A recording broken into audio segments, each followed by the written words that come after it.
Dahak, Afghanistan. The temperatures here regularly drop well below freezing. And yet, in the mid-2000s, an Indian politician named Sher Singh Rana claimed he trekked through this punishing landscape to dig up a ghost. He was looking for the ashes of the 12th century king Prithviraj Chauhan. According to legend, Chauhan's remains were buried just outside the tomb of his rival, Muhammad Ghori. The story claimed the grave was placed there specifically so locals could disrespect the Hindu king by hitting the ground over his ashes with their shoes. But recent vlog footage taken directly at this exact site in Dahak shatters that entire narrative.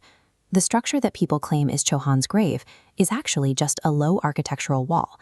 It was built for a highly practical reason, to divert water away from the main tomb so the foundation doesn't flood. Nobody here hits the site with their shoes, and there is absolutely no historical record of ashes ever being buried beneath it. Rana's high-stakes, real-world political stunt was based on a complete fabrication. How does an entire nation come to believe a hyper-specific story about a king dying in Afghanistan when the physical evidence says he was never there at all? The answer isn't found in a historical chronicle. It comes from an epic Hindi poem called the Prithviraj Raso. The poem builds to a cinematic climax. Prithviraj is defeated on the battlefield, blinded by his enemies, and dragged back to Ghazni as Muhammad Ghori's prisoner. Then comes the legendary revenge. Using a sound-guided arrow, the Shabd Bedi Ban, a blinded Prithviraj tracks Ghori's voice and assassinates him before dying himself. Here is the problem. The earliest known manuscript of this poem dates to 1610. That is roughly 400 years after Prithviraj Chauhan actually lived. During those 4 centuries, Rajput courts were facing immense pressure and military dominance from the Mughal Empire. They needed stories that elevated their lineage. By the 17th century, courts like Mewar were actively bolting new additions onto the poem.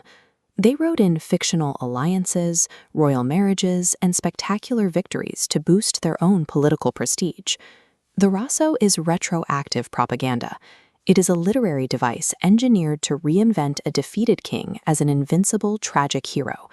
To see what actually happened, we have to strip away the poetry and look at the hard military facts on the fields of Terrain in 1192. Muhammad Ghori secured his victory through deception.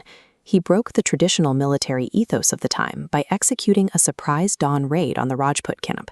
This diagram shows his second maneuver, a tactic called a feigned retreat. Ghori split his light cavalry into small units, instructing them to engage and then deliberately fall back. This drew the Rajput forces forward. The chase exhausted their war elephants and infantry, breaking their formation and leaving them completely exposed to Ghori's fresh reserve cavalry. The historical result was brutal. Prithviraj Chauhan was defeated, captured, and executed shortly after. He never went to Ghazni. Muhammad Ghori survived the battle. He lived for more than a decade, ruling until 1205. He was eventually assassinated on his way back to Ghazni, likely by Khokhar Jats or Ismaili assassins, groups that had absolutely nothing to do with Prithviraj.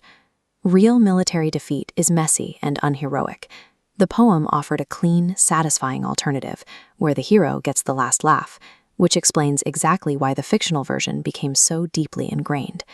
But if the poem was known to be court propaganda, how did it end up being taught as mainstream history? We can trace that back to 19th century colonial historians, specifically a British officer named James Todd. Todd took the Raso at face value. The poem's themes of romance, revenge, and honor perfectly match the romanticized stereotypes the British already held about the Rajputs. This colonial endorsement made the poem incredibly popular. It completely overshadowed older, far more accurate, but much less flattering medieval records. Which brings us back to that small, frozen wall in Afghanistan. The Prithviraj Raso served as a powerful coping mechanism for a devastated culture. But when we fail to separate cultural heritage from historical fact, we lose the real history of India, and we end up chasing ghosts in foreign lands.